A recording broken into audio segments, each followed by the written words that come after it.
প্রিয় মাধ্যমিকের ছাত্রছাত্রীরা, তোমরা যারা 2026-এ মাধ্যমিক পরীক্ষা দেবে, তোমাদের টেস্ট পরীক্ষা আর কিছুদিনের মধ্যে অনুষ্ঠিত হবে। আজকে তোমাদের সিলেবাসের অন্তর্ভুক্ত জ্ঞানচক্ষু গল্পের 3 নম্বর এবং 5 নম্বরের প্রশ্নের সাজেশন দেব।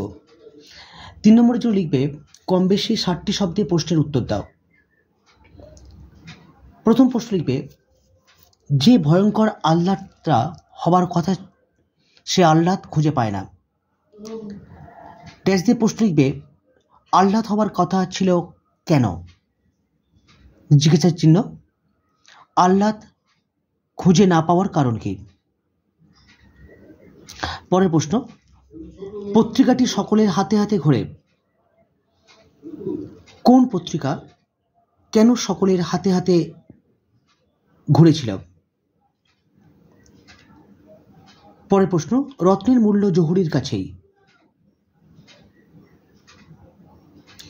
প্রশ্ন, এখানে জহুরি বলতে কার কথা বোঝানো হয়েছে? কথাটির তাৎপর্য বিশ্লেষণ করো। পরের প্রশ্ন, পৃথিবীতে এমন অলৌকিক ঘটনাও ঘটে।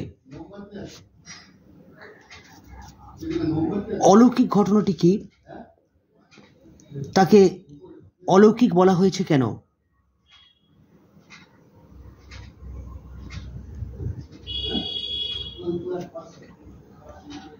পরের প্রশ্ন, শুধু এই দুঃখের মুহূর্তে গভীরভাবে সংকল্প করে তপন। কোন দুঃখের মুহূর্তের কথা বলা হয়েছে? তপন গভীরভাবে কি সংকল্প করেছিল?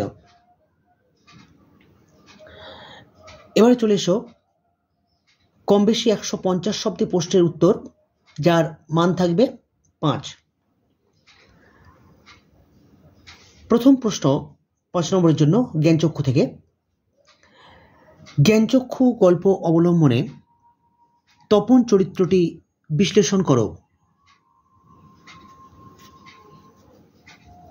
পরের প্রশ্ন, তপনের মনে হয় আজ যেন তার জীবনের সবচেয়ে দুঃখের দিন।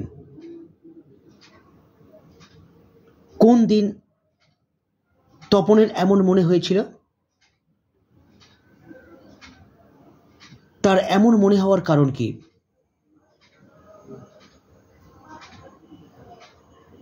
পরের প্রশ্ন, তপন আর পড়তে পারে না, বোবার মতো বসে থাকে। তপনের এরকম অবস্থার কারণ বর্ণনা করো। এই প্রশ্ন কটাই তোমরা ভালো করে জ্ঞানচক্ষু থেকে দেখে যাও 3-এর জন্য এবং 5-এর জন্য। আশা করি তোমাদের কাজ হয়ে যাবে। ভালো থেকো, ভালো ভেবো, আর অবশ্যই ভালো করে পড়াশোনা করো। Tata, bye bye.